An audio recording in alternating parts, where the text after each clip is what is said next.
All right. Hello again, everybody. Um, I'm gonna give you some time to get logged in.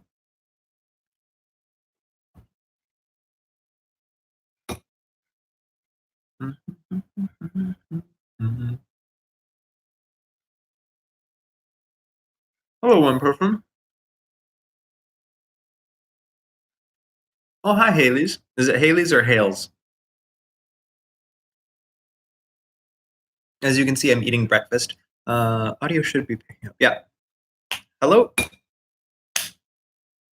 Well, I assume audio is picking up because I see a little green indicator. It's flicking on and off. Okay, cool. And you just responded. So I already forgot what the later one. Hales. Hales. I think I said Hales. Katie, there's people. There's a people. Oh, there's two people. Hello, other person. Is that Harold? Hopefully. Or literally anyone. You know, not that I don't play favorites with y'all, but yeah. So, so welcome.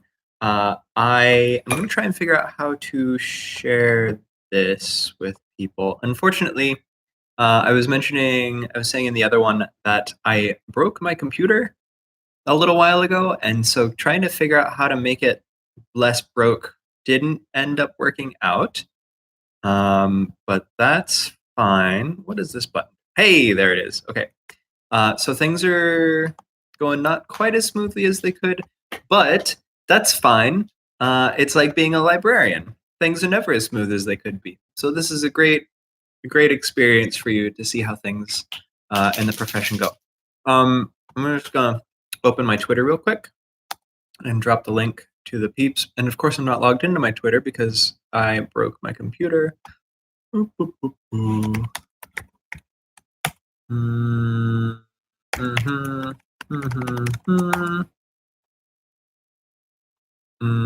is my password? That's not it.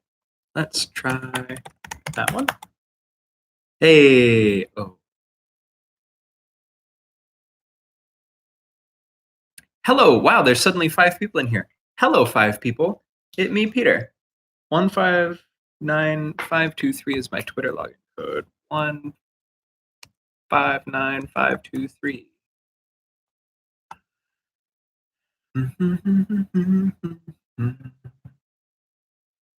Now there's 4 people. All right.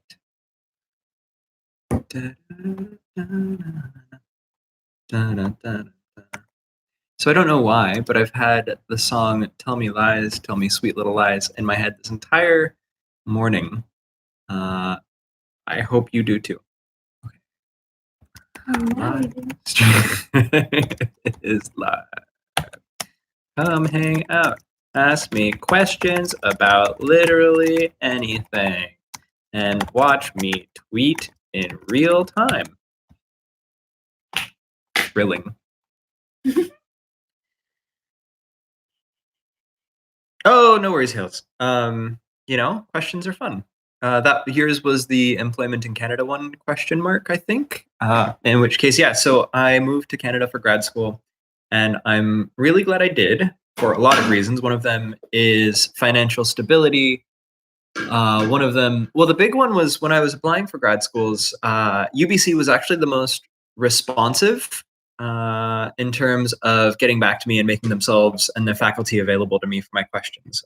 And so, like, the long and the short of it is when I emailed them and I was like, hey, I want to study this very specific thing. And I see you have someone researching that. Could I talk to them? They had me on Skype the following day with somebody whose specialty was that thing that I was curious about. And we just talked for an hour about it. And none of the other universities that I tried to get a hold of were quite so willing to be in touch, as it were. And so I ended up only applying to UBC, and I got accepted. And then I was this process, as it were, but it really wasn't. Like, you fill out the application, you write the essay answers, and then you send it off, and you get references, and like it's It's just paperwork. If you're an adult, you've done paperwork, you know how to do it. Chances are, if you're going for an MLIS, you already have a bachelor's, so you know you already have all the skills you need to do it. So yeah. Um, since we have folks coming in and off, if you have any questions, put them in the chat. I will be happy to answer them. You could tweet at me at the Musser. Ooh, tater tots. Thanks, Katie. And I will answer them while I eat breakfast. We can pretend that this is a mukbang. You're my friend. We're having breakfast friendship chats. Oh, speaking of, that over there in the distance, that's Katie. Hello. Katie is my friend. She and her marriage partner. It's weird to say husband. I feel like husband is a weird word for me. I don't know why. Anyways, I married them. And so in exchange, they agreed to let me use their Wi-Fi whenever and however I wanted. And also to serve me tater tots. Surprise! Be careful what you sign up for when you're friends with Peter. Ain't that the truth? Yeah.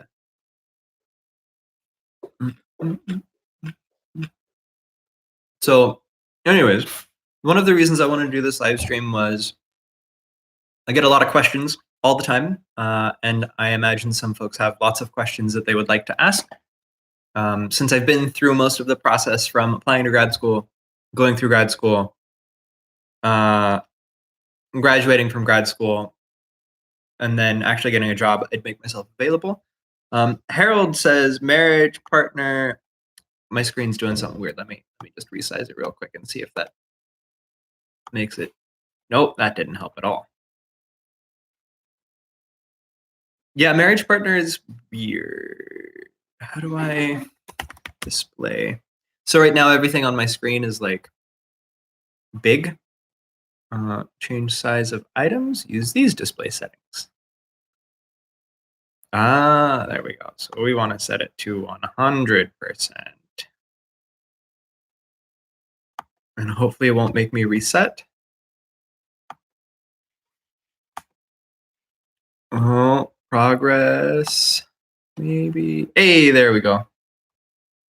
Marriage partner compound noun. Yes, I think marriage partner would be a compound noun. Hi, Jessica. Hi, Peter. You look great. You're also very smart. Thank you. That second one's more important. Thank Do you? This house is filled with lots of really cool people.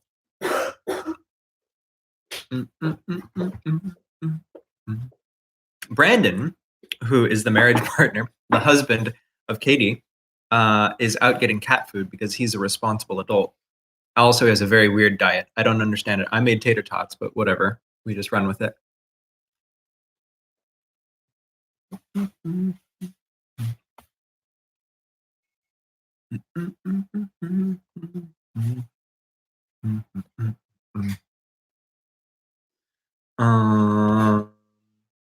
Does anyone have any questions or any subjects that you want me to talk about?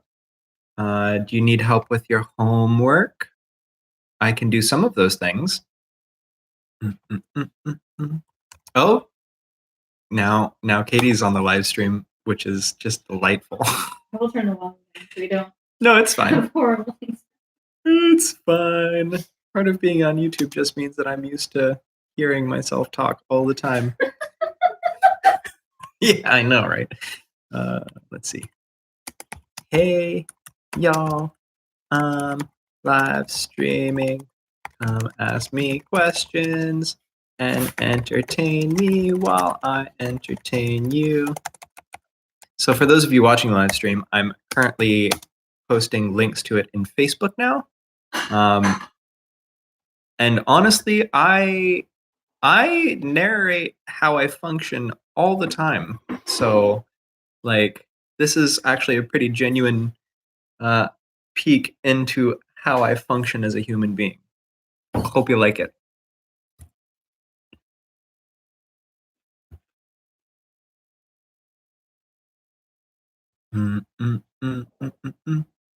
So when I posted, what's that? Weird. Oh, cool. Yeah, ghosts. Speaking of ghosts, I'm not unconvinced that my dad's place where I'm staying while I'm here is haunted because I'm 80% sure I heard someone sneeze this morning and no one else is in that house except for me.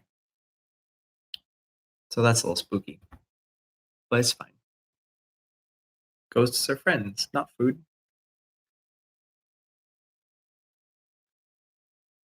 There's 7 of you.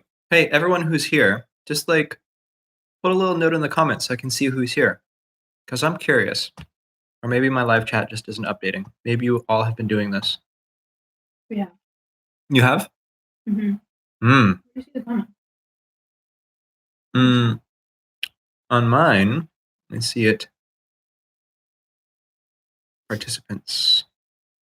Okay, so it says there's a Ellen Gleason, Gabrielle, hey Gabby, Harold Hales, Catherine Cook, and Rika. Luke is here too. Oh, Luke is here too? Hi, Luke. Okay, so y'all, what I'm going to do is I'm going to open this stream in a different window, and mute it because why not? Oh, never mind. There it is. I just had to stare at it. Okay, so control plus or minus to resize the size. Hey, look at that. Okay, so I'm going to get caught up on all the comments. I apologize, but it's important to acknowledge your existence and validate you because you are valid. All right. So control plus or minus resizes the size. Yes. Harold Milliken says, I got to pay for school soon. January 6th is purge date. Already pulling my hair out. Relatable. Reading Wicked to take a break from the stress. Excellent. Excellent. Rika says, hello, Rika. Catherine Cook, who is also sitting across from me eating a bagel with cheese, which I brought because I feed people. You're welcome. Says, hi, Peter. Ellen says, any advice on finding a job after graduating with MLIS? Hey, Brandon. Hello. That's Brandon. I graduated. Brandon graduated. Oh, yay. We're going to do, can we do an unboxing of your thing on the live stream? Sure. Yes. Okay, so now we've got questions here. So we'll start with Ellen's. Any advice on finding a job after graduating with MLIS? I just got my degree last week. I emphasized an archive, but have a special collections and public library experience. Okay, so job hunting advice. First of all, what I did was when I was looking for a job, there are a few different job boards that I would check all the time, which probably isn't healthy. You probably only need to check them once a week. But depending on where you live, there's the ALA job list. In Canada, there's the BC Partnerships blog, and these get postings all the time. And they get updated quite regularly, in fact, which is very nice.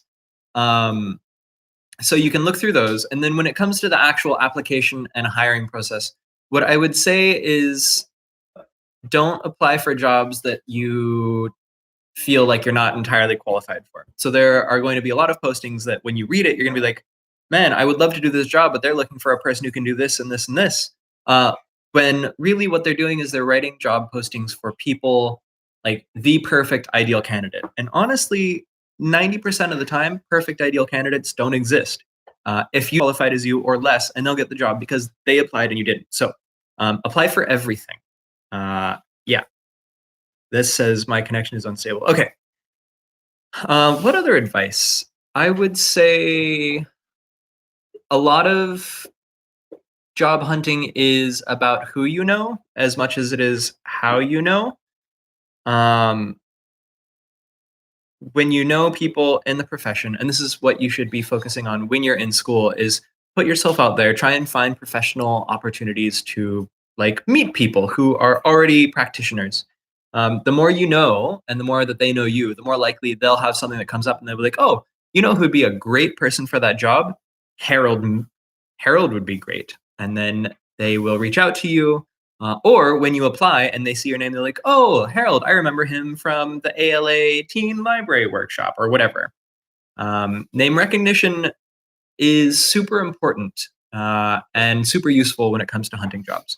So move to the next question. Harold Milliken says, Peter is cool. We dig his delightful personality. I'll take it. Not a question. Absolutely statement of fact. How did you get cool? Brandon over in the Peanut Gallery asks how I get cool. The truth is that anyone who lives in Canada is by default physically cooler than most people who don't live in Canada. Yeah. Thank you, Harold. And thank you, Brandon. Gabby or Gabrielle Lamoureux says, Peter. Luke is here too. Hi, Luke. I miss you. Luke is my boyfriend. Luke hasn't acknowledged that this is the case, but it's true.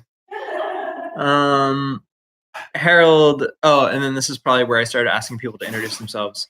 So Harold is doing library school in Louisiana in a few weeks. Fun fact for those of you in the audience, the vast majority of library schools in North America are actually in the South. It's super dense. Whereas here on the West Coast, we have like UCLA, University of Washington, UBC, and then there are a few there's like San Jose State, which is an online only program. But if you want to go to library school in person, you go to the South. And there's certain advantages to that. First of all, the South, everyone has charming accents. But the real benefit to that is that the cost of living in the South is much, much lower than everywhere else. I obviously can't speak to the quality of education because that's not where I went to school, but I imagine it's pretty good. A lot of people have feelings about requiring ALA accreditation of programs to become librarians. But for what it's worth, I do think that it helps maintain a certain level of consistency, I guess, across programs. So, yeah. Okay. Christian Callahan. Hi, Christian. It's me, Peter. Nice to see you. Hales says, okay, so I have some questions. First, what is the main job board in Canada? I just mentioned that is the BC Partnerships blog.ca. I will find the URL and I'll post it in the chat. Partnerships job blog. Partnershipjobs.ca. That is where the plurality, maybe the majority, of jobs in Canada get posted.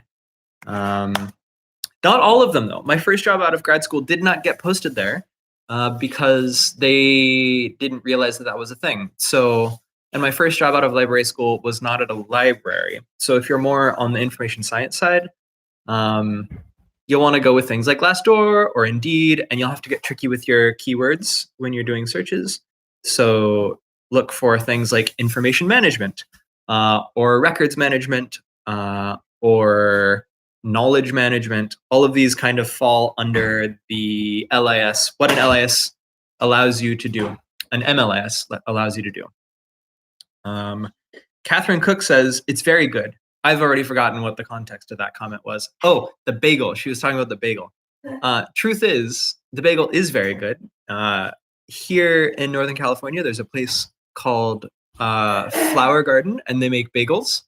And I got a couple of day-old bagels because they were cheap, and there were lots of us here. There's 4 of us, 5 of us, 4 of us. And I want to make sure that there were enough bagels for everyone. And yeah, and the name of the place is a pun because it's flower, or it's not flower garden, it's Fleur Garden, like OUR, like the stuff you bake with. But then it's garden. Listen, y'all, I don't know. Harold says, what do you have to say to people who are passionate about teen librarianship? That's my first question. All right, Harold. So you and I, let's have a talk. First of all, I'm so glad that you do. It's important to keep in mind that teenagers are fickle beasts, and they, at least at my system, don't come to the library as often as we would like them to. And so I think if you want to do teen librarianship, be skeptical of what they teach about what teens like in school, because again, teens are fickle and what they like changes from year to year. I did a social media class when I was doing my master's, and we talked about all of the social media things. I talked about YouTube for obvious reasons, but we also talked about Instagram and Vine, rest in peace.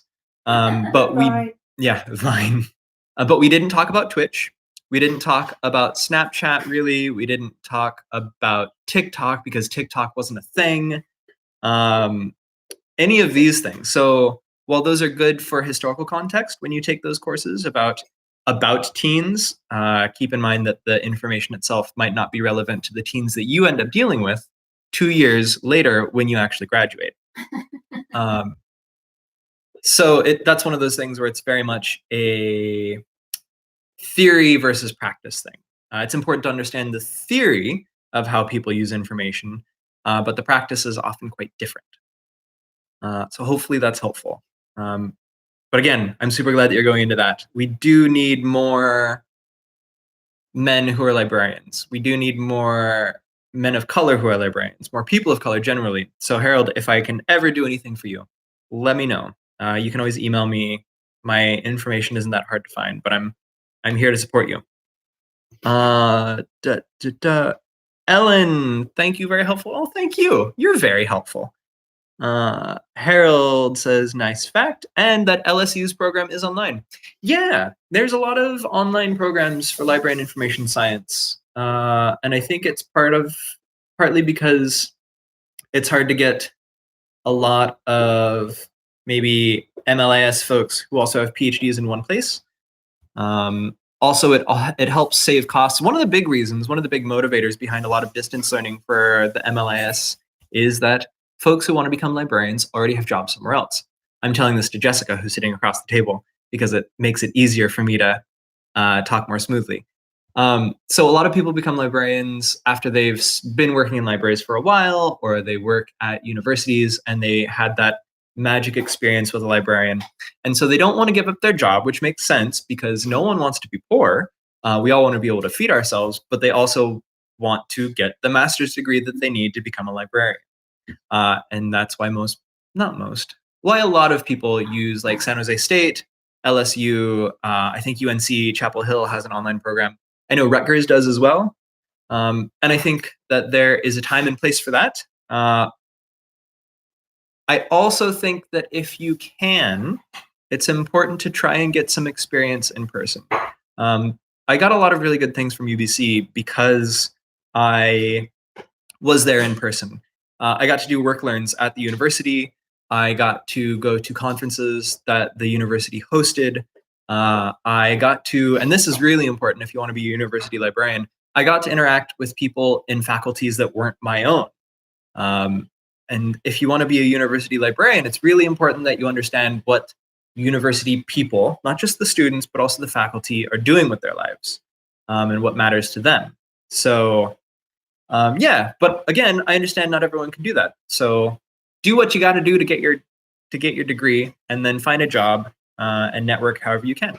If anyone has done the online programs and can talk to what kind of work experience their programs offered or other like professional development stuff, please put that in the comments so that other people can see. That would be great. Okay, next question.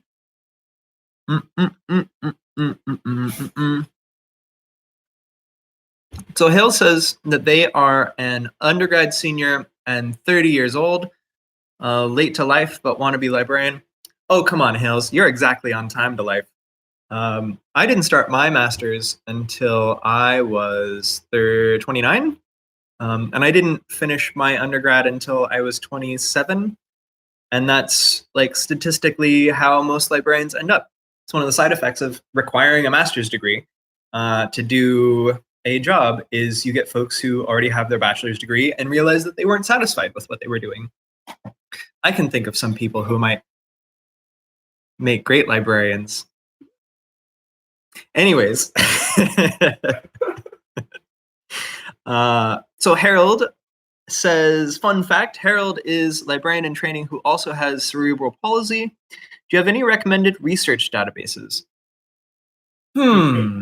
Well, I mean, PubMed's the big one. I guess it depends on what you want to research.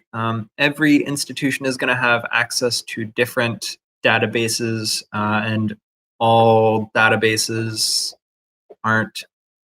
Yeah, I guess it's a really hard question. Like if you're talking about finding research about cerebral palsy specifically, you'd probably want to do PubMed or the New England Journal of Medicine. You could try PLOS, which is the Public Library of Open Science, PLOS. That all the research that gets published in there is open source, not open source, but like open access. So you don't have to pay, you don't have to be affiliated with the university to access it. So that's a good way to find things. Yeah. Okay, so Rika says, my name is Sharika. I'm a grade 12 student living in Ontario. Woo! And I like collecting books. Yes, and we are indeed fickle beasts. Because Rika is a youth. Oh, God bless the youths. So thanks for being here, Rika. Hey, Rika, if you would let me know, what are you thinking about doing for undergrad? Or do you want to be a librarian? Why are you here? Tell me more. I'm curious. Books and Baking says, I'm going to major in mathematics or pre-vet. Ooh, excellent. You could teach horses how to count by tapping their hooves. I'm just kidding.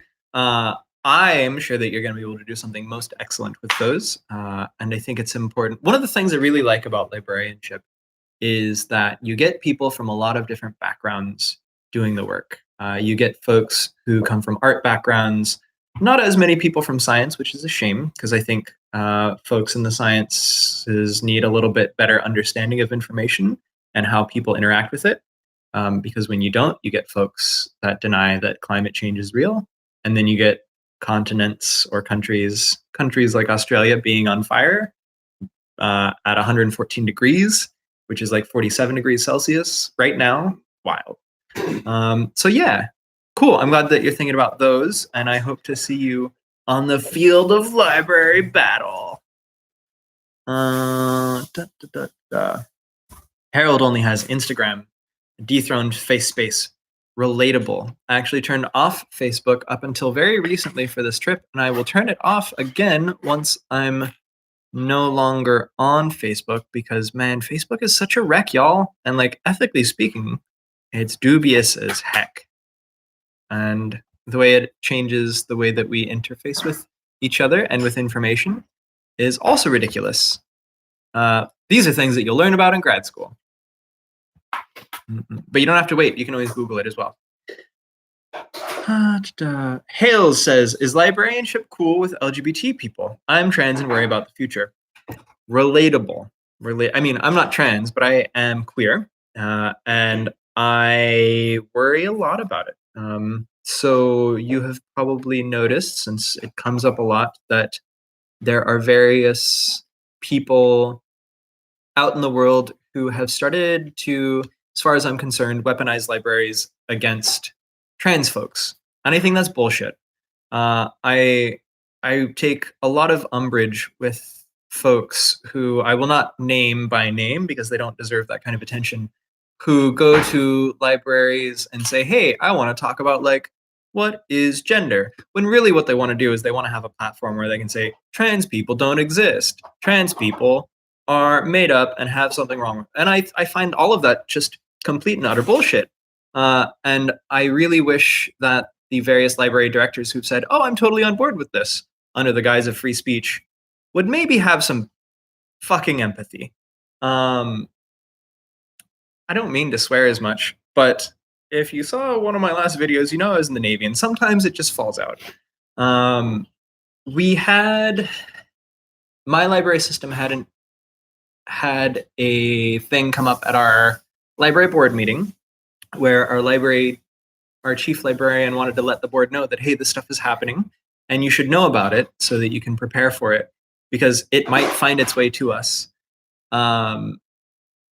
And I last minute went to the board meeting and I told them basically my reasons for not really feeling like we need to platform that speech is because I have trans friends, and my trans friends have at various times called me and said, hey, I don't think I can make it through the day. And it's really not great to have to like feel obliged to talk someone back from committing suicide. And that's what I told the library board. It's like, if our institution platforms this kind of speech, this is the result. And it's important for you to know that this is the result.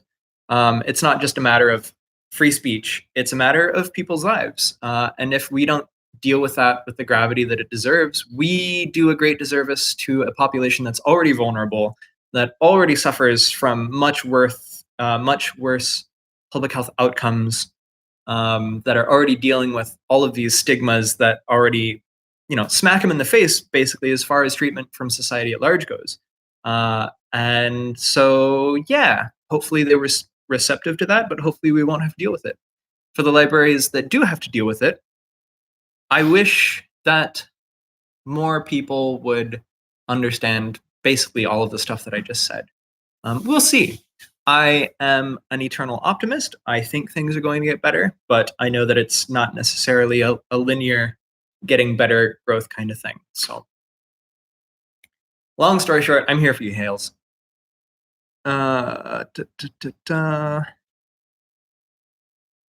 see. Okay, books and baking. I want to become a librarian so that I can become a kick booty writer. Ooh, okay. Let's talk about that. So, I'm not going to say that a person's ability to write and a person's ability to be a librarian are unrelated things, because if you work in a library, you're exposed to a lot of really interesting people and you will hear a lot of interesting stories. But a thing that people don't often consider when it comes to libraries is that libraries are much, much more about the people that use them than they are about the materials in them.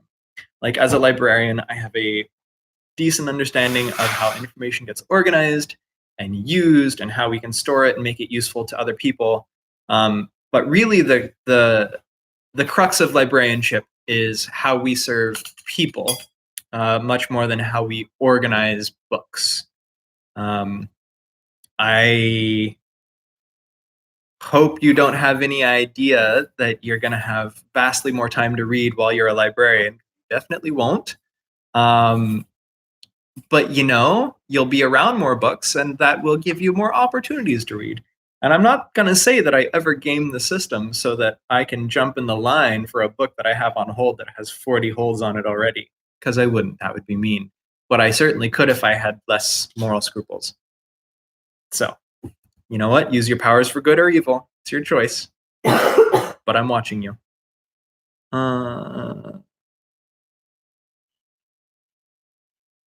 Harold is 35 as well and not ashamed. Aw. Thank you for your light. It is never too late. Well, I mean, yeah, we'll stick with that. That seems sensible. I definitely wasn't the oldest person in my class. I think the oldest person in my cohort had to have been in their 50s, maybe even 60s. So yeah, there's no upper age limit. The highest upper age limit is the one that you set for yourself. Ting! Okay, so Harold asks, what's the difference between being queer and being gay? It's terribly conservative in my state. Great question. Yeah, so when we think about the alphabet soup of LGBTQIA, 2+, et cetera, when I say queer, I use that label to kind of pin my sexuality to something outside of being straight. So if I'm queer, that means that sometimes I'm attracted to men.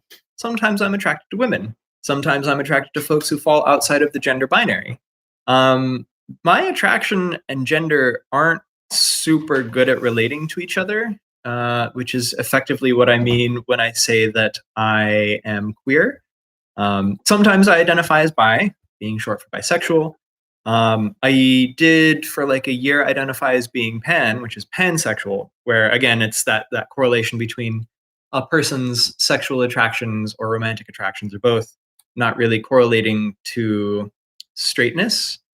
But yeah, pan feels weird to me, and bi also feels weird to me, and so now I like to say queer and leave it at that because it's a little bit more open. And I think it makes me feel a little bit more of a part of a broader community. fun fact that maybe some of the people at this table didn't know, I was quite active. I was fairly activisty while I was in the Navy around LGBT stuff. It was right around when Don't Ask, Don't Tell was getting repealed. And then after Don't Ask, Don't Tell got repealed, I was stationed in Hawaii. And Hawaii had some marriage equality bills and domestic partnership bills that came up. And so I didn't wear a uniform because that would have been illegal and gotten me into hot water. But I made it fairly vocally known that I was part of a group that was there to support LGBT military members, and that we were absolutely in favor of Hawaii passing a marriage equality bill. So, yeah. I appreciate your question, Harold. I think that the best way that we can learn about other things is to ask questions and be receptive to the answers that we get. So, thanks. Rika says, I recently got accepted into an English and Media Studies undergrad program. I would love to be some kind of librarian, but my path isn't very clear at the moment. Yeah, no, that's great. Sometimes I kind of wonder what life would be like if I'd gone for an English degree. Media studies would have been up my alley as well. And I actually wanted to take some courses at UBC while I was doing my master's from there. Weird aside / segue, one of my favorite things about the MLIS is that when you do a master's at UBC for library and information studies, there are 4 courses that everyone has to take, but all of the rest of the courses are up to you. And that includes letting you take like 5 electives from other departments completely, which I just think is fabulous. And I wanted to do some for the Bachelor of Media Studies program. I could have taken some 300 and 400 level courses. But at the time, and I think still now, the BMS is like, it's a very tightly controlled cohort program as well. So the scheduling wouldn't have worked out. But that sounds hella rad that that's what you're into. So yeah. Harold, we are like one of the only states with a Democrat governor. I need advice on making sure I minister through my work to people here who have anxiety and mental health struggles. Yeah. So good. I think you do. There are lots of resources out there online, and I think that as a librarian, that becomes kind of your jam, is putting people into meaningful contact with the information that they need. So as you do your master's, you will find kind of tips and techniques on how to do that. And not necessarily where the information is, because that's going to change for as long as the internet exists. But the way that you find those, often there's a certain amount of overlap. Like, you'll learn how to ask questions and how to go searching for information a little bit better than the average human. So I think you're going to be pretty well stationed for that. Hills asks, how would American pay for an MLIS in Canada? Well, with cash. Large unmarked bills. You deposit them. I'll send you the P.O. Box address later. No, I'm just playing. No, it's pretty straightforward. Like, most Canadian universities have all of that stuff figured out. So basically, you get accepted, and then you pay for it with direct deposit. It's not so different from American universities, from my understanding. You can still use loans and Pell Grants. For me, I used my GI Bill to pay for it, and then I also paid for some of it out of pocket because I could, or because I needed to. But I mean, however you paid for your bachelor's, it's the same thing. There's an accountant somewhere that makes sure that the university gets the money that they want. And the university, my experience with UBC taking my money, it was that they were very happy to help me give them money however they could. Like, there were like 2 dedicated people that if I had any questions, I just email them and be like, hey, I don't know how to give you money. And they'd be like, I got you. And then all of a sudden, my money was gone. It was like magic. Oh, so you asked because you have financial aid. Yeah, that'll be fine. When you start applying for programs, you can ask them. I can't vouch for any other school, and I wish UBC would pay me for this, but give UBC a ring, like send them an email. I know you can email their place, just because it was the one that I had to use. You email usloans@ubc.ca and ask them whatever questions you have. But I don't think it should be an issue. My cohort, and like consistently, it's about 33 or 34% of the folks in my department were Americans. So I assume that they also used financial aid. Who knows? Ellen, what are your thoughts on using library display space to highlight lesser known topics, authors, or for example, authors with an already, for example, authors with an already massive following, for example, James Patterson. Oh, Ellen, that's all I do. James Patterson's going to make gobs of money from everything he writes, whether or not we display it. And so while we do put his books up in our library under the new release section, he's never going to get a display case dedicated to him. If we had a topic of like action adventure books, yeah, we'd put some of his books up there because he's in the canon, as it were. CANON, not CANNON. Or if he is in the CANNON, we should probably call for help because that's not a healthy place for a person to be. But otherwise, I personally think that that's what displays should be for. I have this thought that comes into my mind all the time about how people are always talking about like, oh man, YouTubers or social media influencers or like social media folks are influencers of culture. But you know who is the real influencers? That's right, us librarians. Because we, back before the internet was a thing, we were the folks who were picking like what got displayed when people went to go find books. Librarians do have a weird level of perceived authority when it comes to anything around books. Even though, as I mentioned before, librarians on the whole don't read nearly as much as everyone thinks they do. And I think we should totally abuse that power for good. And if that means that we use it to elevate voices of lesser known but otherwise excellent authors, I think we should. For example, I'll do that right now. I think that you should go read this book called Patron Saints of Nothing by this guy named Randy Rebay. Randy is a teacher who lives in the Bay Area. He is Filipino-American, and his book Patron Saints of Nothing is a masterful artwork talking about what it's like to be not white, but also not clearly another race in America, and how it can be challenging to kind of balance those dual identities and what it's like to live in the margins. And yeah, I found his characters in his book to be believable and realistic and not afraid to slap down some truth on the main protagonist who like wasn't stupid. The protagonist was perfectly written as a 16-year-old. But when I think about myself as a 16-year-old, man, I thought I knew way more than I did, and I was so wrong. And I think the book did a really good job of portraying that humanely. So, yeah, librarians as the OG influencers. I'm gonna eat this tater tot now.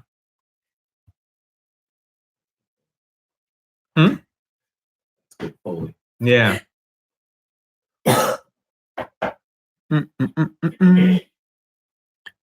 Do I have a favorite book or a favorite genre? No.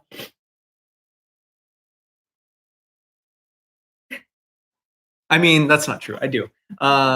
So my favorite book is probably Snow Crash by Neil Stephenson. It is considered not the pinnacle. What's the word? No, because that's the second to last. It's like a it's a really good example of cyberpunk. It's there's a word out there.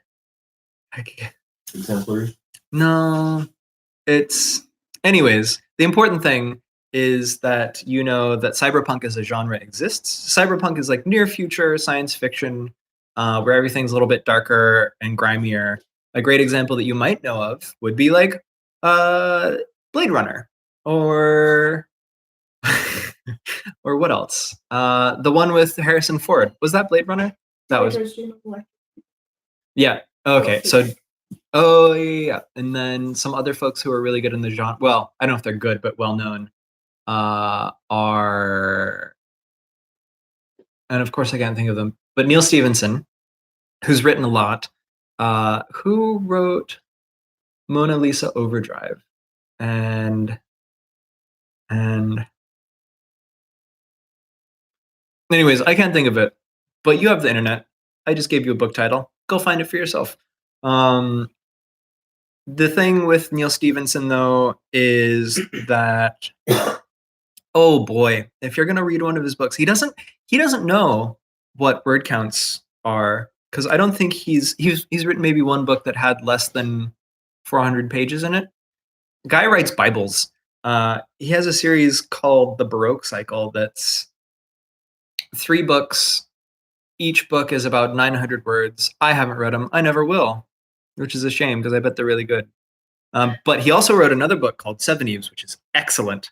And then the book that he just wrote that came out this past year was called Fall or Dodge in Hell, which is a sequel to Reamd, which is like read me with the D and the N flipped. Recommend those books. That's my favorite genre. So now you know. Are there any recommended reads that were in your toolkit before you started your program? Have you seen Alabama Story? I have not seen Alabama Story. The only read that was in my toolkit before I started library school was, I had been a little bit familiar with Creative Commons because the guy Cable Green had come out to University of Hawaii when I was doing my bachelor's, and he basically talked about what open access and what Creative Commons licensing was, and I thought that that was super cool, and that was something that I kind of carried with me all the way through grad school. William Gibson, thanks, Jessica. He's the author whose name I couldn't think of.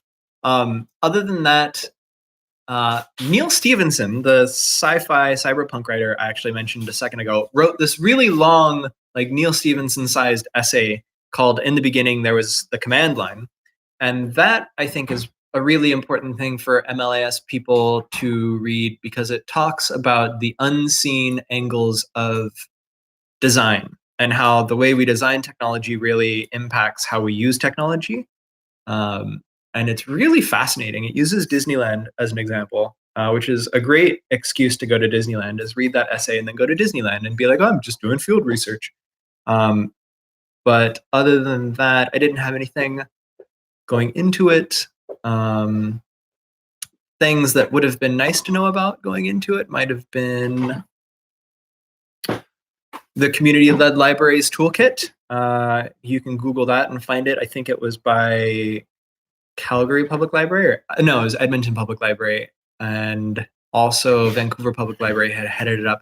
There's a similar thing that happened in the US, somewhere in California, which I think is hilarious because the US version is named after a dude, whereas the Canadian version is named after the purpose of the thing. Whatever, it's fine. I'm not making any statements either way. But all that to say that the move toward community-led librarianship has been big and great, and I think it's how librarianship should be. For a long time, librarianship was very much of the mind of the librarians are the experts in everything, and they know what's best. And the result of that is that people didn't go to the library because librarians weren't the experts. Librarians don't know what's best necessarily. And so what the community-led model does is, first it recognizes that's the case, and then it gives librarians and libraries a way to interface with the community in ways that they hadn't otherwise done before. So that means going to homeless people, going to groups of minorities and communities of minorities, and finding out, like, what could we be doing for you? What haven't we been doing for you but that you need? And then determining whether or not, like, that's something that the library should do at the library, or is that something that you can bring to the community, like physically bring to the community? I think that that's super important. So Here's to community-led librarianship. Rah. I'm trying to make sure that I use my position to highlight living Black writers. Yes. Not dead ones. I find that there is an overabundance of white and white-like authors displaying in our stack sometimes. Absolutely. And that's a really great example of, like, what you're talking about, what you want to do is a really great example of one way that community-led librarianship can reflect itself. So Harold, I'm looking at your icon. I'm pretty sure you're Black, and you have gone to the libraries and you have seen that you don't see yourself reflected in the stacks, and that's one of the things that drives people out of libraries. Like, if you don't see yourself somewhere, you don't really necessarily see that you belong there. And going back to the question earlier about that Ellen had put about using display space to highlight lesser known topics or authors, I think that that's a great opportunity. I did a video that you may have watched in February for Black History Month, talking about 5 badass Black librarians and what they had done with their lives. And I can't remember her name, but she was the librarian, was it at Howard? At one of the HBCUs, where she had set up the cataloging classification system so that Black authors would no longer just be in this one very small section of the library, but would get integrated into the entire collection. And I think that is super important. I think aside from having more Black authors, which we absolutely should, we need to figure out a way of not just making them like a special interest group, because when we do that, it keeps them from being in the entire collection where everyone can find them, and it really puts them in a specific space. No, it wasn't Audre Lorde. It was the one who came after her. But I think if you have everyone in a single space, that makes it really easy for folks like me to ignore that. And I think that that's problematic. I think that we should be exposed to things that are different from us all the time. Because oftentimes what we find when we get that exposure is that actually those things that we feel are different from us are actually not that different at all. And that's when you start making those really cool connections and you start getting the relatability, the humanization factor. I think, if I'm honest, I think that in a lot of places where there is majority white people, or where minorities tend to operate on the margins, there's a not small amount of dehumanization that goes on. And so that was one of the reasons that I loved living in Hawaii, is I was a minority and I got to see what it was like where everyone else feels a little bit more comfortable being around, and everyone else has the chance to put themselves in positions of power, and we all have to work together. There's a great essay out there that talks about how racism in Hawaii is a little different. I recommend trying to find it using your wannabe librarian sleuth skills if that's something that interests you. And that's one of the reasons that I applied for UBC, is, again, in Vancouver, the breakout ethnically and racially is super diverse. And I think that's really important, is you should have exposure to things that are different from you. Because when you have exposure to things that are different from you, they seem less scary. So, yeah. Hales, Ghost in the Shell. Yes, Ghost in the Shell would be an example of cyberpunk. Probably. I think so. Yeah. Kate is giving me the yes. So yeah. I'm not much of an anime person, so I know. I'm an uncultured monster. Hales says, you seem fun and laid back. Oh, shucks. My local librarians seem intimidating. Right? Ugh. So what do I think is the professional environment in most libraries? My instinct is to be as diplomatic as possible and as empathetic as possible. So we'll start with the fact that a lot of librarians these days are continually asked to do more with less. And like, as with any service industry, you have to figure out how to make your customers, or in our case, patrons, feel as welcome as possible. And I think that over the past while, as that continues to be more and more the case, people get tired. Yeah. And yeah, I know that that's not it. I think that that's a really kind way to look at it, though, is that when you are constantly beaten down by whomever is in power, and oftentimes librarians, while in power, in positions of power, they are also subject to the whims of other people in power. I think that that leads to why some librarians are not so friendly and easygoing and laid back. I understand that I'm an exception, but I also have a very different background than most librarians, and that's, for better or worse. I think more folks who have been in the military should be librarians, because you wanna talk about knowing how to put up with bullshit. Uh, Welcome to my job, not as a librarian, but like in the Navy, sometimes as a librarian. But like understanding that there are, like, sometimes you just got to get stuff done. I think that folks in the military have an understanding of that in a different way.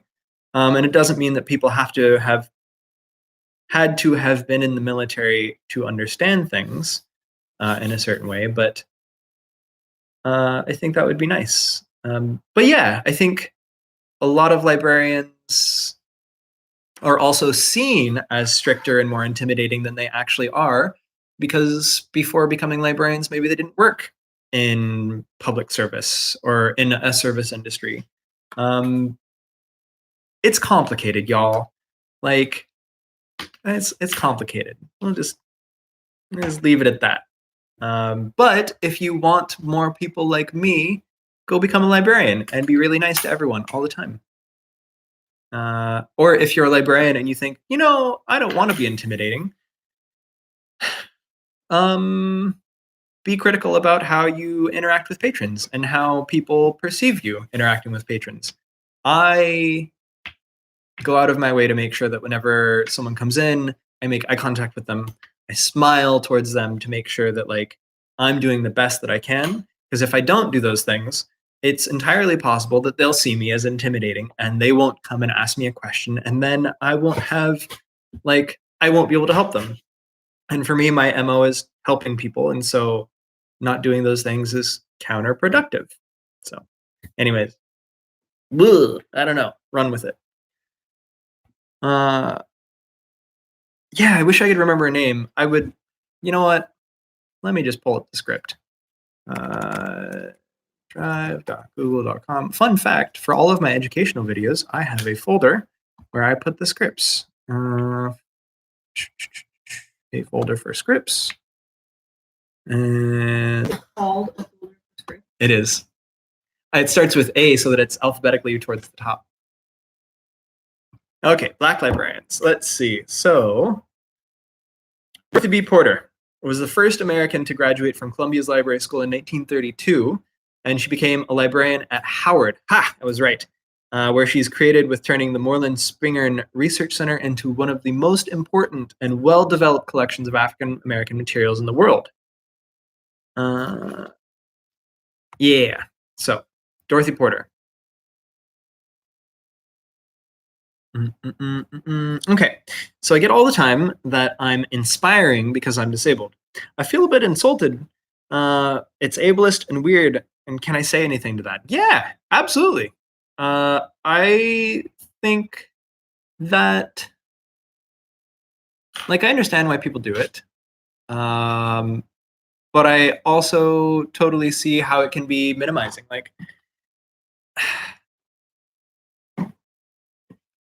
so I have a friend who was in my cohort when I was doing my program, and she is wheelchair bound. And you know what? It is what it is. She was doing what she wanted to do, and that was the most important thing. We all worked around each other's abilities.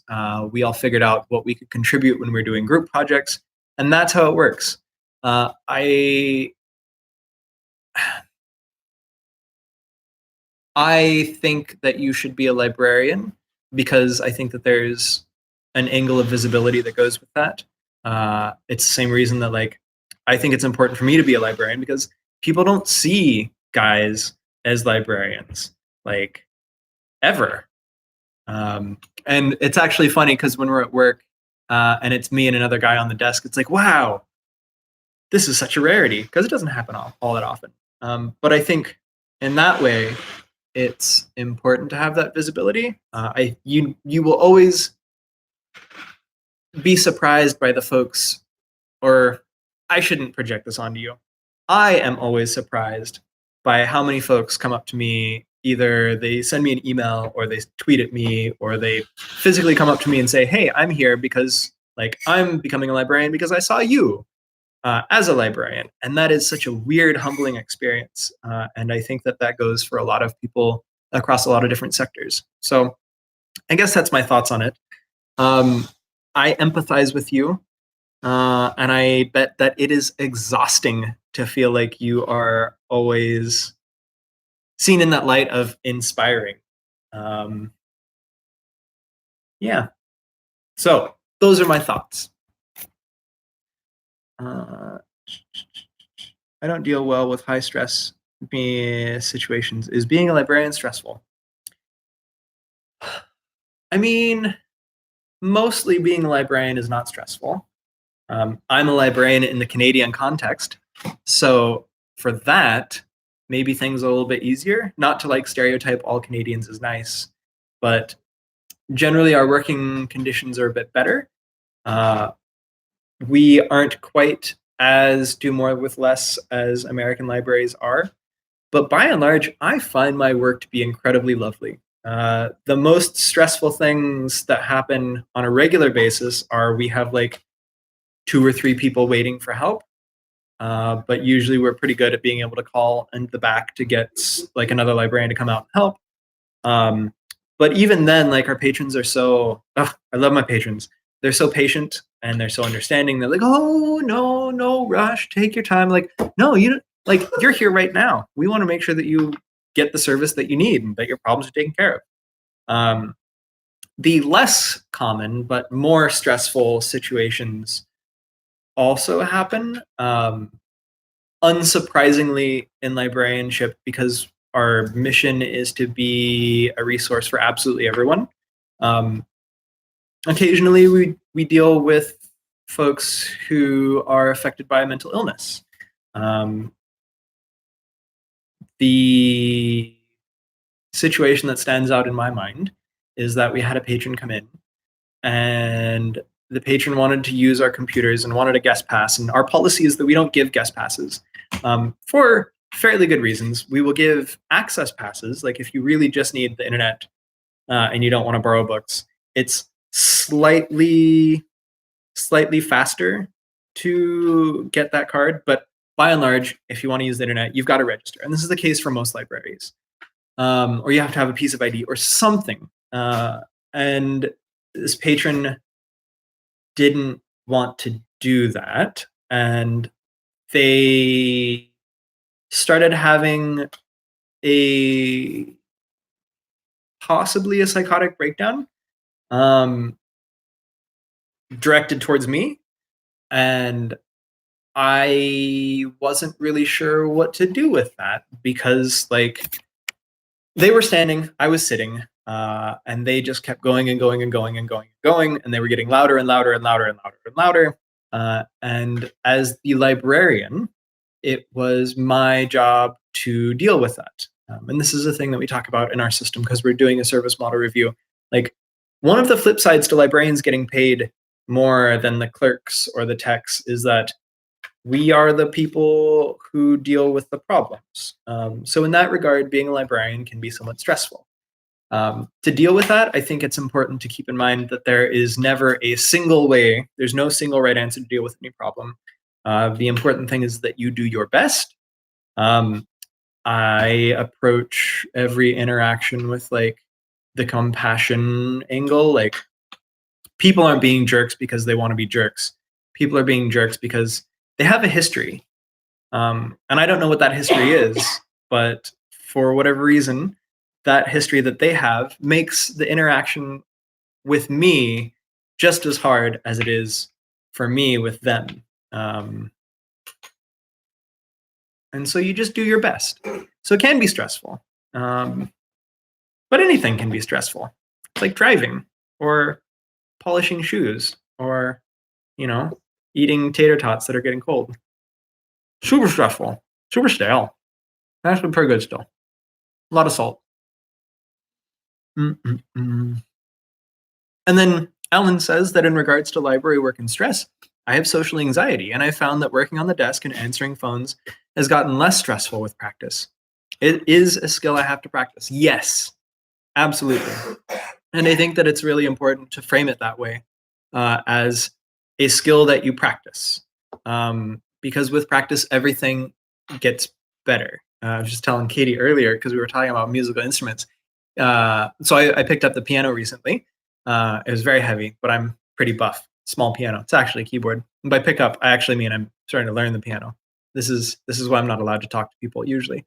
But I started learning the keyboard, and I was like, "Hey, Katie, do you know any instruments?" And she was like, "I used to play the clarinet." Mm-hmm. Yeah, back in high school, but I don't anymore because it was hard. And I was like, "Well, it's like they say in that one show, the first step to getting good at anything is sucking at it." So you'll get better as long as you stick to it. Hale says, "I'm autistic, but I don't seem the stereotype. I do like talking to people within a limit. I tried looking up autistic librarians on Google, and all I got was autistic children in libraries." Yeah, yeah, and I think that's one of the really potent things of the internet is that if you choose, and keep in mind that becoming an internet personality has its own set of baggage. If you choose to, you can put yourself out there as a blank librarian. Like, I'm a librarian and I'm a veteran. I am a librarian and I'm queer. I am a librarian and I'm a guy. And I think that it's important to make these things visible because the profession benefits from having visible differences in it rather than being a monolith of an institution where everyone looks the same, everyone has approximately the same background. Yeah, so not that I'm saying, Hales, that you should start a blog or start advertising on your Twitter or whatever that I have autism and I'm a librarian or I want to be a librarian and all these things. It comes down to whatever you're comfortable with, but just an idea out there. Yeah. And then driven to teen work because of my cousin. That's cool. That's cool. Teens do need more people in the libraries advocating for themselves, just so we're clear. Like, it's not going to be the easiest work, but I think it's some of the most important work because there is really that gap that I've seen, anyways, in services that libraries provide. So we have really good services for kids. Like, this is where we make all of our friends. This is where we make lifelong patrons. If we're smart about it, is we will do good story times. We'll do like Lego free play things. We'll bring in video games, all these things to bring kids in. But then as kids get older and they get into that preteen teenage level, it gets harder to do programming for teens to figure out what they like, again, because aforementioned fickleness. And that's, I think, one of those things where the community-led approach can work a little bit better is if you go to the teens where they are and you talk to them and you have these valuable conversations like, what interests you? Or even just watching them and seeing what they do, you can then take those observations and turn them into actionable things like, oh, I'm just pulling something out of my hat, but let's say that you go hang out at like a boys and girls club and you see the teens are all, I don't know, what are teens into these days? Like horticulture. Man, those teens sure are into horticulture these days. You know, because you've seen it. And so then you can go back to the library and start buying trees or something. I don't know, just an example. But I do think that this is something we need to figure out. And I'm glad that you're going to be doing it. Have I ever seen the movie Party Girl starring Parker Posey? No, but I've heard of it. BRB. Gotta Google something. What was it called? Party girl. Party girl. Party girl. Parker Posey. 1995 film directed by Daisy von Schurler-Meyer, starring Parker Posey, and notable for being the first feature film to premiere on the internet.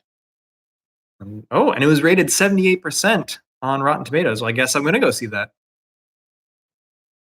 And you tell me what cheap equipment I can get other than my smartphone to make better quality social media content. Okay, well, my videos are freaking clear because I spent $450 in 2014 on a Canon T3i, which is a DSLR. So that's a camera that has a detachable lens. And then for graduation, my dad traded me. So now I have a Canon M50, which is another kind of DSLR, but it can do up to 4K and much faster frame rates and stuff like that. But you can use your phone if it's an iPhone to get pretty good clear video. It just takes a little bit of work. Other than that, some key things I would recommend are make sure you're shooting in well-lit areas using natural daylight whenever you can. So there's a window over there, but there's also a light up there. Audio, if you can, buy a microphone. I don't have one right now, so I'm using my laptop's audio, so it's probably not great, but it's not the worst. Avoid rooms that are big and empty and have empty walls because that'll make audio echoey. Try and keep the microphone as close to your face as possible. And yeah, lighting's the real secret. Everything that's lighting is good. All right, so whenever I watch Party Girl, 1995, it reminds me of how essential libraries were/are for information about things like colleges, scholarships, teaching, accreditation, all stuff we just Google now. Yeah, ain't that the truth? And I think that, so I could go off on a tangent talking about how people see Google as this thing that has usurped libraries' purpose. But it's more complicated than that. I guess the long and the short of it is that, so there's this quote that Neil Gaiman once said that Google will give you like a million answers, but a librarian will give you the right one. And I think that as time has gone on and as we've become more familiar with the internet, this has become more and more true. So we talk about things like fake news. I was driving over here to Katie and Brandon's house listening to the radio, and apparently there's some company that's headquartered out of Vietnam, I guess, that was just busted for making a bunch of fake Facebook profiles using machine learning generated faces, like profile pictures. I think that this is something that librarianship, folks with MLISs, should be investigating more and learning more about, because I think that that's a really essential base of information that we could be providing to our communities. And I don't know that we do right now. And I think that we need to think more critically about how we serve the information literacy needs of our communities. So there's that. Yeah.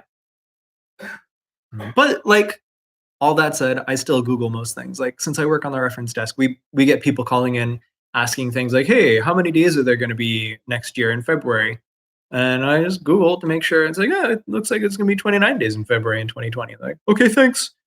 And then people calling in for directions or phone numbers, which I'm fine with. Yeah, Google's going to be the fastest way. I could grab a phone book that we have on hand for the people who really want to, but it's just faster to Google the place. So Google has its uses, as long as a person is fairly information literate.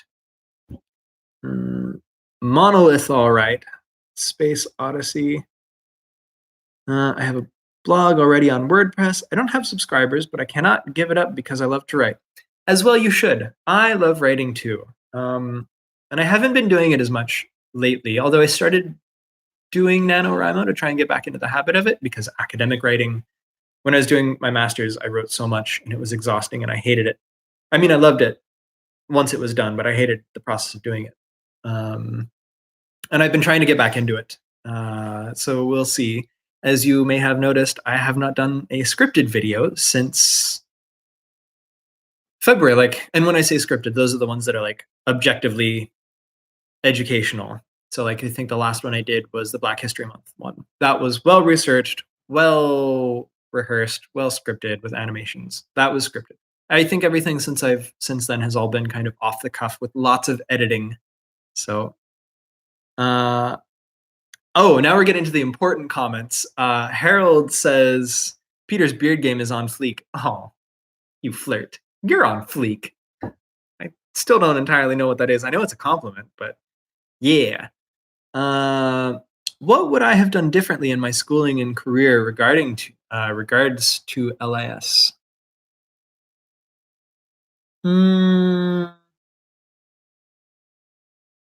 Nothing.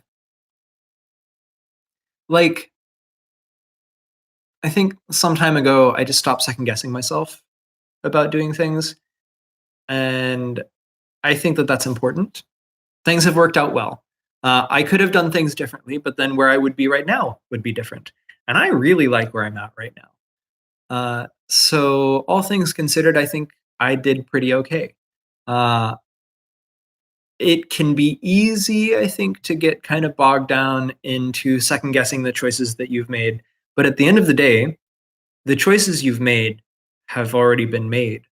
And I think it's better to focus your efforts on what you can do with what you have than what you could have done with what you could have had. I find that helps lead to a very low stress life. And while this is not necessarily a helpful answer to your question, it's helpful for me. And sometimes we got to take care of ourselves first. That's not to say that you should try and do your master's exactly like I've done mine. Please do not go back and watch all of my videos and like take like voracious, copious notes saying, "Oh, well, Peter did this and this and this and this. I'm going to do this and this." This is not going to work out. You and I lead very different lives. I was in the Navy. You probably weren't. I speak 3.5 languages. You probably don't. But I bet there are things that you are great at, and I bet that there are things that you have done that I have not. So play to your strengths, I guess. Yeah. And now Hales gets bonus points as well for complimenting my beard. Thanks, Hales. Your beard's great too, maybe, if you have one. I don't know. But if you want one, I bet you could do a really good one. So there you go. Ellen says, my library has an inclusive social group to bring together teen volunteer leaders and teens who want less stressful social opportunities. Hopefully, more libraries can offer these types of services for teens. Yes, yes. If you want to boost teen participation, I can tell you from experience, both as a participant and a person who's worked with librarians trying to encourage this, food. Feed those teens. Teens are hungry beasts. When I was a teenager, I did a lot of volunteering, and a lot of that is because volunteering was a reliable, consistent way for me to get access to food. And I was hungry all the time. And so I was motivated. And then since I was doing stuff while being fed, I did the stuff better. So if you can find the budget for it, feed your teens. Harold says, I think people have gotten lazy. Nobody does real research anymore. I read books to make sure that I stay flexible and investigative. It's so hard to guard against complacency. Yes, it is. I don't know necessarily that people have gotten lazy though. And this is a thing that I kind of talk to the boomers or think about relating to the boomers quite a bit is boomers. Okay. So people who are older than us by 20 years, because I'm sure there might be a boomer out there who is really not going to like me constantly referring to them as such, had different skill sets that they needed than we do. And this was made apparent to me while I was sitting in a hotel lobby having breakfast a couple nights ago while I was coming down here. And this guy was talking about like, yeah, kids these days, they don't know how to wire a house or like blah, blah, blah. And I'm just sitting there and I'm just like biting my tongue. And then like 30 minutes go by. A nice guy otherwise. But I bit my tongue. And then because whenever I'm talking to anyone, it always comes up in conversation. I mentioned to him that, oh, we teach technology programs at my library. I teach like really basic computer fundamentals, and like you can do a one-on-one tech session with a librarian for 30 minutes for absolutely free. And you can use ebooks, and we're happy to show you. And I was super happy to tell him about this. At the same time, I was also thinking, man, like I can't wire a house, but I can set a VCR's clock. So like not to bring him down or anything, but like I think that the skills that we all have are different nowadays. And perhaps in some ways of like finding information, people don't invest as much effort because it is by and large easier. I don't necessarily think that that means people are lazy. I think it just means that people are investing their energy somewhere else. So, yeah. Hales says, I completely agree with misinformation and misleading information being a problem. I would love the international library community to make a project to help fight this and teach good practices. Yeah, it would be nice. That sounds like a job for the iSchool Consortium to tackle. Unfortunately, nobody really cares about the iSchool Consortium, Katie. They don't. They don't. See, Yeah, Katie knows. It's a big problem. Huge problem. Although it's really cool in concept. Let's see. Writing advice. You know it, man. I'll tell you how to write. What you do is take a pen and you take a paper and then you put the pen on the paper, or you type, whichever one works for you, and then just keep writing and then write some more and then write some more. And then once you're done with the story, put it onto your Tumblr and never look at it again. And voila, you've written. That's my secret to success. But make sure that you apply good metadata to it in Tumblr so that you can then come and find it again in a few years and be like, oh, I wrote that. Or you'll be like, oh, it wasn't too bad.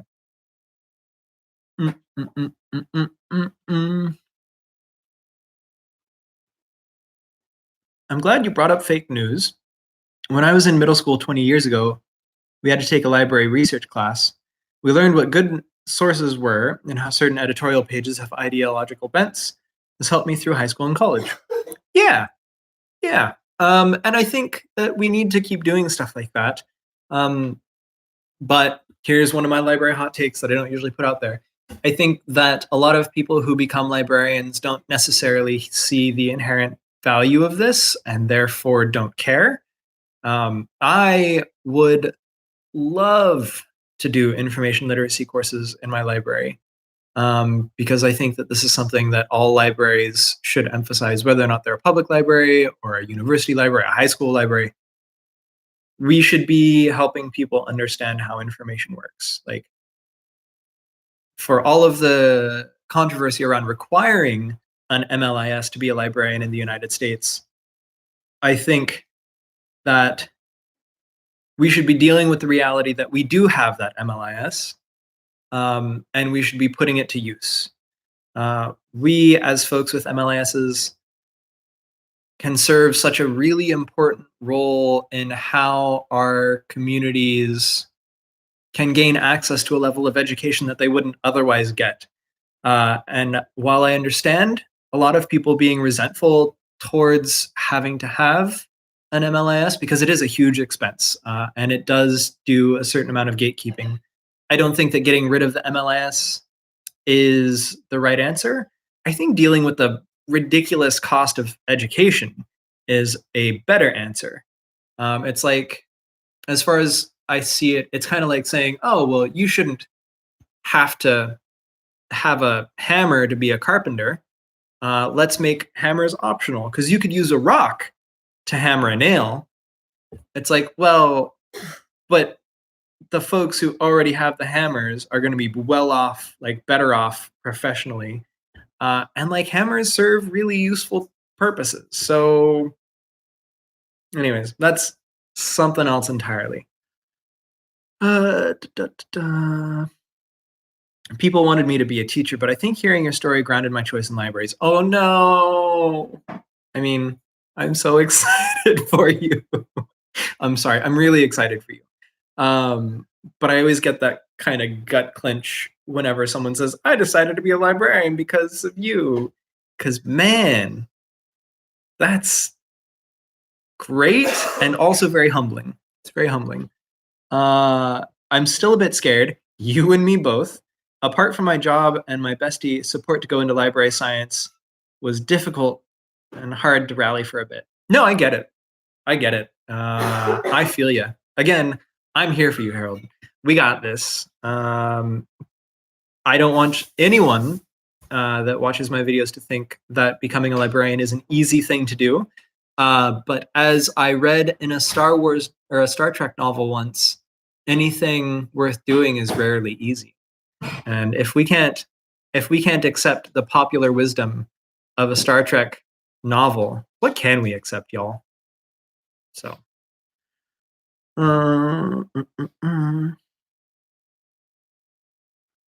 people here, especially Black kids, seem to not like to read. Kids will do the behavior that the adults in their lives model, which is one of the reasons that I often start my story times at my work with a brief lecture on the importance of reading to your children. I became a voracious reader as a child, not because my parents read a lot, but because my grandma kept buying me books. And I had a lot of teachers who really encouraged reading. But by and large, children emulate what their parents do and what the adults in their lives do.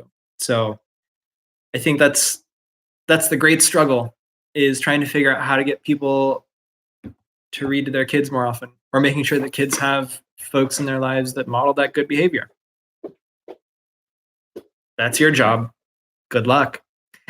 Yeah, I know a VCR. Listen, I don't even know what people use to watch things on anymore. I would assume a VCR. What would be a better example? Like a DVR? Do DVRs even have clocks? Hey, Brandon. Yeah. Do DVRs have clocks? If they do, they're probably automatically set. Yeah, that's fair. Anyways, I'm just gonna say my example still stands. The important thing is different skills. Yeah. Do you need a second master's in order to be an academic librarian, or is that just subject librarians? Also, is tenure only an academic thing, or is it in public libraries too? So this is an easy fact-based question. You do not need a second master's in order to be an academic librarian, or to be a subject librarian for that matter. There are tons of subject librarians out there who simply have bachelor's degrees in a field that they are a subject librarian of, or even a related field. I think that while it would be an asset from a hiring point of view, I don't think that financially it would necessarily be advantageous to get a second master's. The exception, though, would be being a law librarian. So if you want to be a law librarian, there are still quite a few places that will emphasize hiring folks who have a JD and an MLIS. So that's the exception that makes the rule. If you want to be a law librarian, which honestly sounds tremendously boring to me, but I've talked to my librarian or to my lawyer friends and like, are you kidding? I would love to do that. I just do like library stuff and not have to deal with clients. Sign me up. Not for me, but maybe it's for you. And then as far as tenure, it is just an academic thing. In regular libraries, all of your job security is derived from the union you're a part of. And that's why it's important to have strong labor laws and to support organized labor whenever you can. Because if you don't, they'll take your money and your job, and then you'll be hungry. I mean, what? I became a reader because my mom and grandfather read. Yeah. Controversy aside, ooh, and what a controversy that J.K. Rowling business is. Oh, and I don't want to spend too much time on this, but like, it's so interesting because whenever I read about the stuff around gender and sex, it always seems like the folks who have the hottest, most garbage takes aren't scientists. And it's always the scientists who step in and say, well, actually, no, gender and sex aren't nearly as clear cut as you're portraying it to be. But these people never find their voices fronted. It's usually the people who have just strong opinions, like Jordan Peterson or Sam Harris or other. They're not garbage people, but their opinions are garbage. An important but subtle difference. It's highly competitive for academic librarian in the US. Here as well, just to be clear. My teen advisor at LSU told me, in her opinion, that the public sector is your best bet. Yeah, I think the tricky thing with becoming a librarian is retirements have not been happening as often as they perhaps should, which has made the profession average age. I did research on this for a video a while ago. I think the average age of librarians is like 52, which is bonkers. Again, not to knock boomers or whomever, but like that is not the average age of communities. And I think that when you have that misalignment between who the librarians are and who the community is, you start having people fall through the gaps. And I think that that's troublesome. But also because people have been retiring later because a lot of folks' retirements got wiped out in 2008 and 2009. And then because people have been retiring later, there are fewer positions open for librarians generally. And then to deal with shrinking budgets for a while, and still nowadays to some extent, a way of dealing with shrinking budgets is that libraries will cut librarian positions. So whereas a library might have had 3 librarians in 1995, they might only have 2 librarians in 2005, or even 1. So that doesn't really leave so much space for us youngins, as it were, to get a job, unless you're willing to move. There are lots of jobs, but not everybody wants to take the ones that are available, especially here in Canada. There are a lot of small towns in the wilderness, which aren't really wilderness, but like further up north, that are available, but nobody wants to fill them because nobody wants to live in a town of 600 people.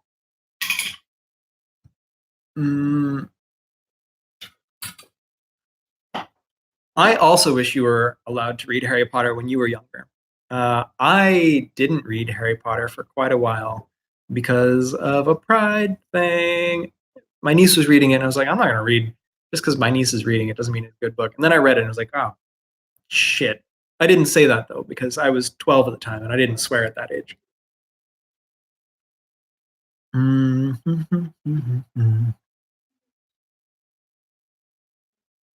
I've spoken with 2 experienced people who gave up their pursuit to academic librarianship because there was a limited number of positions and qualifications. Yeah.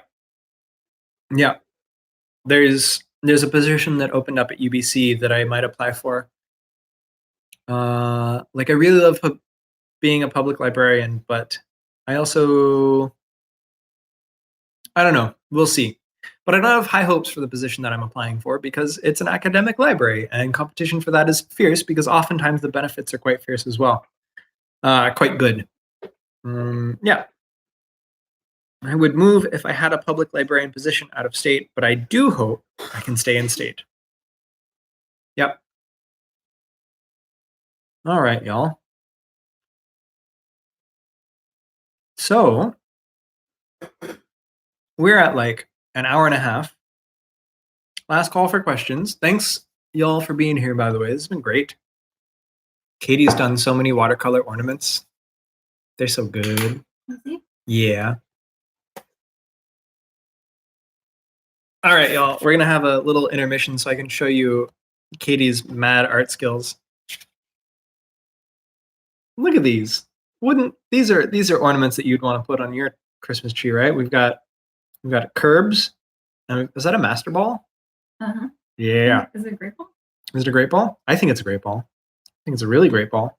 And then you got a Pokeball with a weed. Oh, with Snowflake. And then you've got a Dragon Ball. And then you've got, oh, there's a little hex thing in that. It's a dice. That's a dice. It's a 12 side, 18. 20. 20. I don't know how to build die. Yes, watercolors. And then that, A wave. which is just a wave. The watercolor is best. The internet loves your skills, just so you know. Thank you, internet. She says thank you.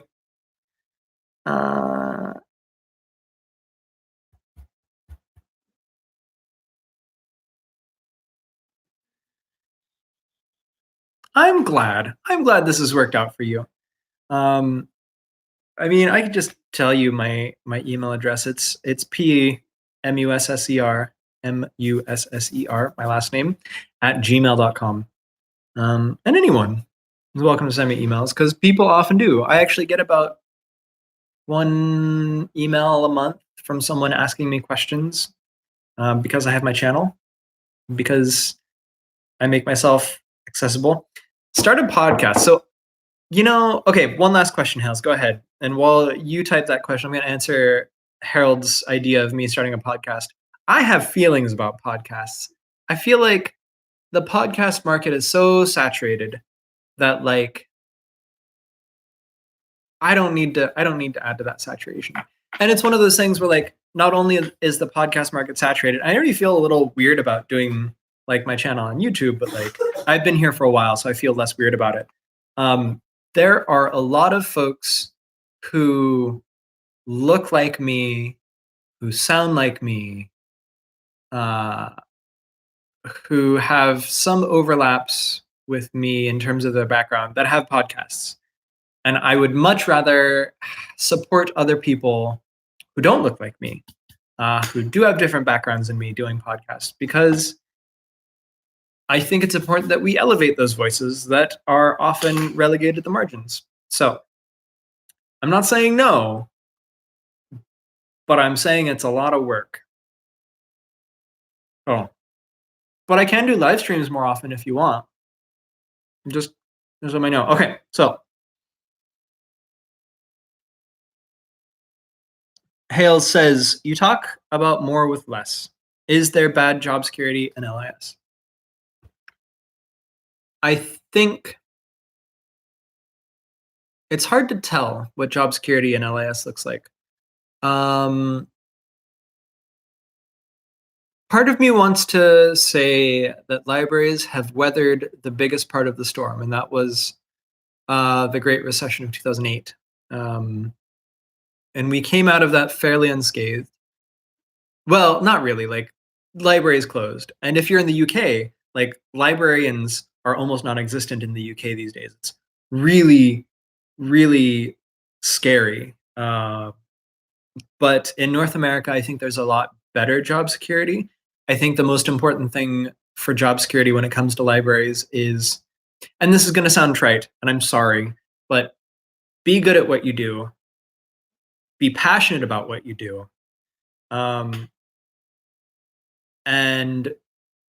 maybe those are the two important things. Find something that you're good at and really care about it.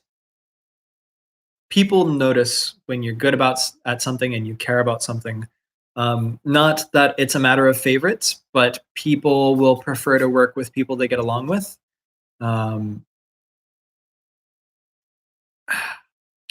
Man, I don't want to sound so jaded, but I think there will be jobs there for the people who can stick it out. It's not going to be easy. I'm still working part-time. I work as an auxiliary. I work when other people aren't working.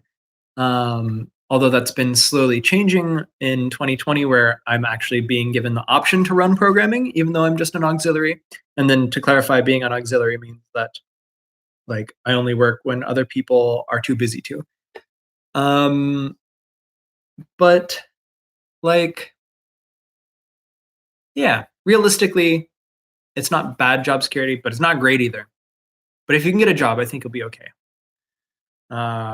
Yeah. Although all that said, I have not been considering jobs in Ontario because of the Ford government. Like historically, conservatives have this thing about government spending, and libraries tend to be government spending. The Ford government in Ontario just cut a bunch of money for the provincial library budget, and so now all of those little small towns in northern Ontario no longer have access to all of the resources that the libraries in southern Ontario did. It used to be that they would share resources through this provincial library program. And we have something like that here in BC. It's called Interlink, which is, Interlink, it's a beautiful thing, but less so. And it's one of those really obnoxious things where when libraries get their funding cut, people like they can do less, and then people look at libraries and they're like, oh, well, libraries aren't doing this and that. Is it really worth funding? And then they cut the funding and it becomes a vicious cycle. And I worry about that in Ontario, but it is what it is. So this is me not answering your question directly, but thanks for asking anyways. RZs, hey R. Happy turn of the decade, Peter. Yay. Okay. Library page needing to be fit at gym currently, but still FOMO for not sticking around. It's fine. You came for what you had to, what you could do. So there you go. Kate says, oh, great. I want to be an academic librarian. Also, greetings from fellow UBC alum. Kate, if you get a chance, you should go down and talk to the folks at Rare Books and Special Collections in the basement of IKB. They are super great. Chelsea, I talked to Chelsea, and she's just such a lovely human being. She's the librarian archivist for Rare Books and Special Collections, and what a great team. What a great team. I would love to work at UBC just because of the people who work there. Happy holidays, Rika. And no hails. You're awesome. And we're actually the one that made me want to commit to library. Okay, so that's not true, but I think you're great for being here. Harold, yes, Musser. P like Peter, Musser @gmail.com. Yes, I look forward to your email. So what do I do to supplement my part-time? Ooh, is this where I plug my YouTube channel? Because I have a Patreon. You can throw money at me on Patreon. Right now I get about $200 a month from that. I also collect about $270 a month in disability because the Navy broke me. And I get about, oh, hold on, it says reconnecting. Okay, so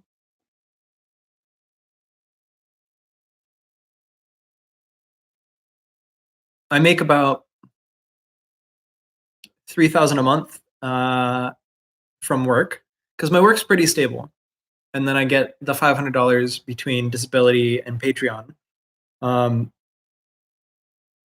It's well, so the Navy, there was a training accident, and now I have a thing with my joints and my hands where basically they always hurt.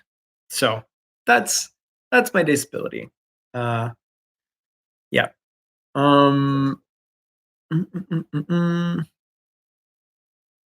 Yeah, Rika, Ontario's wild, which is a shame because there's a lot of really cool libraries out there. Like, aside from that ridiculousness that they just did at Toronto Public Library's main branch, there are a lot of really cool folks, really good folks at Toronto Public Library in the system. If you ever get a chance, check out the Lillian H. Smith special collection. I think it's a branch. I don't remember if it's a branch. I think it might be the branch, but that's where they have their science fiction collection, which is just beautiful. I went down there a couple summers ago. I live in Toronto now, and yeah, damn Doug Ford, the actual Harry Potter collection. Actually met Chelsea at the Toronto. Oh, cool. Yeah, awesome. And then also, as far as Rare Books, UBC just hired a new prof at the iSchool who's Dutch. His name is Eric something. He's really cool, but he's teaching Rare Books. He came over here from the Netherlands. So, yeah.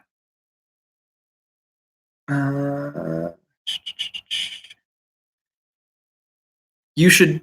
So I can't tell you whether or not you should do Patreon, because it's one of those things where it takes a lot of time to get started. I'm very fortunate in that the only reason I make as much money on Patreon as I do is because I have a very good friend who gives me $100 a month. And in exchange, aside from doing my channel, I also do contract work for her basically about once a month. I'm like her. She basically has me on retainer. So that's why that's there. But if anyone wants to throw money at me on Patreon, feel free. Yeah. But yeah, if you start a YouTube channel and you start seeing growth in audience, I think it would be something to consider for you.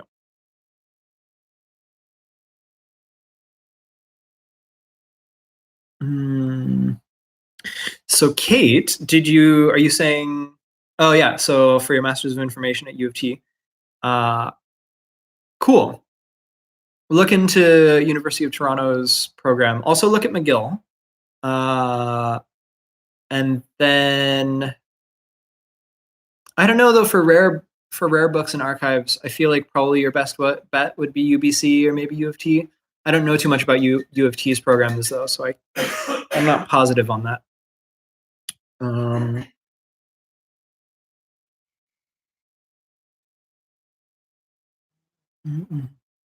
That's awesome, Harold, that the state rehab system is helping you out. Excellent.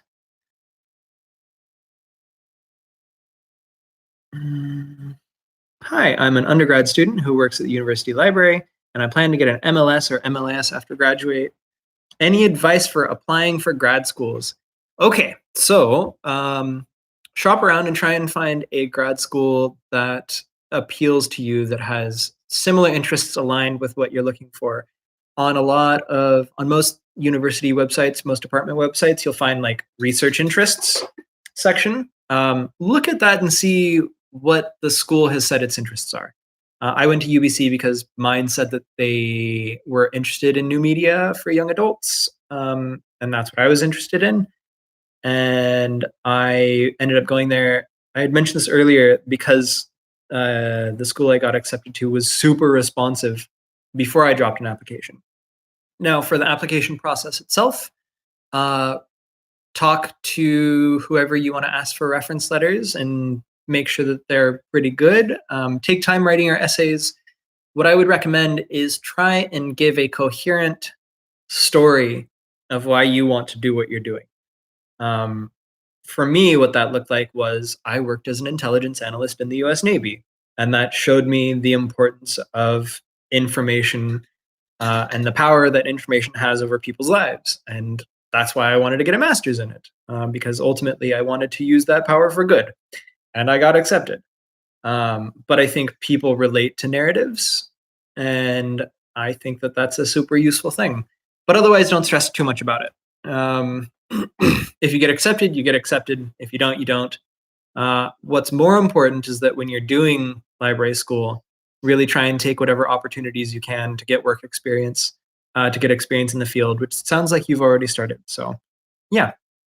Go for it, Rachel. You're the hero of your own story.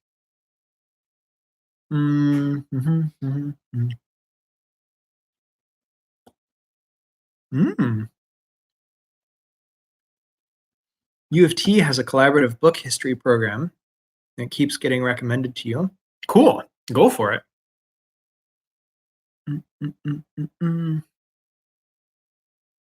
All right. Yeah. So, Rika, you used your full name before, but I can't remember what it is. But I'm going to keep calling you Rika. It was kind of complicated for me when I decided to leave California for school. My dad is getting older, and all of my family is here. But the flip side to that is I have spent most of my adult life being away from home. Like when I was in the Navy, I was stationed in Hawaii for 4.5 years. And then before that, I was in Monterey, California, which was not exactly close to home for 1.5 years. And I lived back where I grew up for about 2 years right after finishing the Navy. But I think the things that have me attached to this place the most aren't necessarily my family, but my friends, like Brandon and Katie, who are the folks who are lovely and letting me use their internet for this. I got really acclimated to living in a city, and I just kind of trust my family to take care of my dad, and I try and keep in touch with him. I think I might resolve to do a better job of that in the new year. But, to each their own.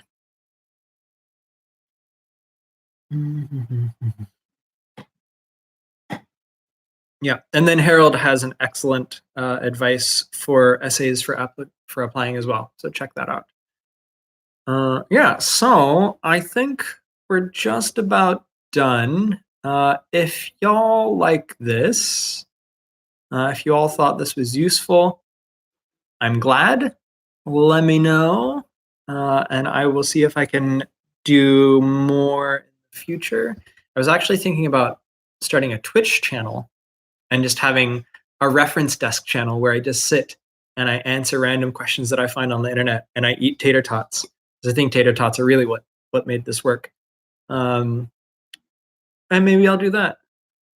But the channel is going to stay up. I'm hoping that in the new year I will write a few more scripts, because I do miss doing that. And then, yeah. Love you all. Thanks for tuning in. And that's it.